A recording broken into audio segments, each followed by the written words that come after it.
तो उसके लिए तो हमें कठोर परिश्रम करना पड़ेगा। और अगर आप सोचे कि खाली बैठ के या 24 घंटे में 6 घंटे पढ़ के और 5 घंटे यूज करके और फिर हम जीवन बदल लेंगे, ऐसा नहीं है। आपको 24 घंटे को बिल्कुल संतुलित जीना होगा। आपको 8 घंटे सोना है तो 8 घंटे सोने का ही समय निकालिए, बाकी समय पे सिर्फ और सिर्फ पढ़ाई पे ध्यान दीजिए। तो आपको रूटीन पे चीजों को लाना होगा। लेकिन मैं दावा कर रहा हूं आपके लिए कि अगर आप मेहनत करेंगे ना तो कोई भी आपके सिलेक्शन को नहीं रोक सकता। आपको चीजें कम समझ आ रही हैं, कम मेहनत हो पा रही है, आप प्रयास 100% रखिए, है ना। अगर आपके एफर्ट 100% है ना तो आप निश्चिंत होकर सो जाइए, आपका सिलेक्शन कोई माइकल लाल नहीं रोक सकता, है ना। और अगर आपके एफर्ट में कमी है तो भैया फिर दिक्कत मुझे भी महसूस होगी, एक वक्त के बाद आपको भी बेरोजगारी की दिक्कत महसूस होगी। इसलिए मेहनत करो, कट ऑफ पे मत ध्यान दो, है ना। और इस बात पे भी मत सोचो कि कम वैकेंसी है या कोई कह रहा है कम है ज्यादा, उस पे मत सोचो। तुम्हें जितनी चाहिए उतनी है ना। तो तुम्हें बस मेहनत करनी है, ठीक है। लड़का कह रहा है मुझे ओशो सुनने की लत लग गई। बेटा तू ओशो को ज्यादा मत सुन, है ना, पढ़ाई पे ध्यान दे। ओशो को सुनने की उम्र हमारी है, तेरी नहीं। क्या आप ये तो समझिए मत कि नंबर ऑफ वैकेंसीज भी उसी रेशियो में इंक्रीज हो जाएं जिस रेशियो में पॉपुलेशन इंक्रीज हो रही है। ऐसा तो संभव ही नहीं है, बल्कि उतनी भी रुक जाए वो भी बहुत है ना। तो ऐसा सोचना तो गलत है।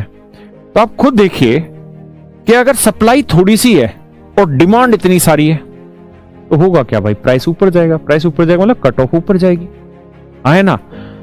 और आप बड़े खुशकिस्मत लोग हैं जिनके पास ये 4-5-6 साल हैं, जो मेहनत कर लेंगे तो सरकारी नौकरी मिल जाएंगी और आने वाला जीवन उनका बड़ा सुखद बीतेगा।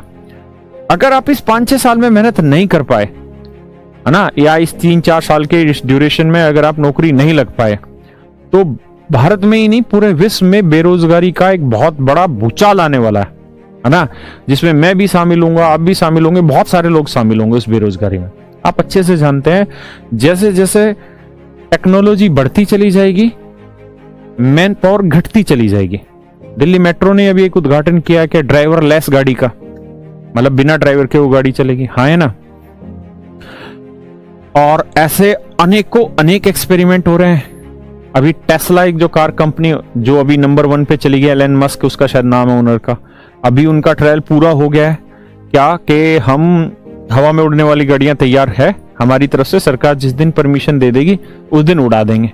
उड़ा देंगे मतलब तुम अपने घर पे बैठो, तुम्हारे घर में गाड़ी लगी है, अपनी गाड़ी तुमने खरीदी, उसमें बैठो बिना ड्राइवर के, जो तुम फीड करो कि मुझे यहाँ जीपीएस लोकेशन पे जाना है, वो गाड़ी तुम्हारे घर से निकलेगी, मतलब लेंटर पाड़ के नहीं, रोड से बाहर जाओगे, फिर निकलेगी, ऊपर जाएगी और ऊपर जाके अपने आप सेफ एनवायरनमेंट देख के आपको जगह पे पहुंचा देगी, है ना।